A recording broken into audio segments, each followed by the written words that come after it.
আসসালামু আলাইকুম রহমতুল্লাহ। দর্শক দেখতে পাচ্ছেন আমাদের ফিলিপাইন আখ শোধন কিভাবে করতে হয়। আখের চারাগুলো তৈরি করার জন্য কাটিংগুলো শোধন কিভাবে করতে হয় তার বাস্তব একটা প্রেক্ষাপট আপনার সামনে দেখাচ্ছি। আসলে আপনি লক্ষ্য করে দেখবেন, যারা ফিলিপাইন আখের কাটিং বিক্রয় করে, কাটিং বাংলাদেশের বিভিন্ন জেলাতে পৌঁছায়, আমাদের মতো পৌঁছায় কিনা আমরা বলতে পারবো না, কিন্তু আমরা যতটুকু দেখছি আমাদের মতো সুন্দরভাবে তারা পৌঁছায় না। মানে স্ক্রিনে বা ইউটিউবে আমরা দেখি তারা কিভাবে দেয় এবং অনেকে নেয়, কিভাবে নেয় সেটাও দেখা যায়। দেখেন আমরা কিভাবে দিচ্ছি। আদৌ চেষ্টা করে দেখবেন যে ভালো জিনিস নিতে গেলে একটু টাকা বেশি দেওয়াই লাগে। অল্প দামে পাচ্ছেন, নিচ্ছেন। যেখানে অল্প দামে পাচ্ছেন, নিচ্ছেন, ওখানে হয়তো বা এত ভালো জিনিস দেবে না।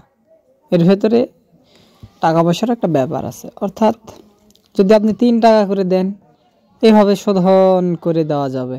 আপনি 2 টাকা যদি দিতে চান, তাহলে শোধনে করবে কিভাবে আর ভালো মালটা দেবে কিভাবে? ঠিক আছে, এর জন্য আপনারা 2-1 টাকা বেশি লাগতে পারে, কিন্তু বীজ নেওয়ার সময় ভালো জিনিসটা নেবেন। কারণ আপনার ফসল যত সুন্দর হবে আপনি তত লাভবান হতে পারবেন। আর ফসলটারে সুন্দর করতে গেলে বীজটা কিন্তু প্রয়োজন। আর দেখেন আমরা 2 গিট করে কাটছি, মাঝখানের ফাঁকা জায়গাটুকু থেকে রস খেয়ে চারা তৈরি হবে, অনেক সুন্দর গ্রোথ হবে এগুলোর। আপনারা যদি আমাদের থেকে বীজ নিতে চান, স্ক্রিনে দেওয়া নাম্বারে যোগাযোগ করতে পারেন।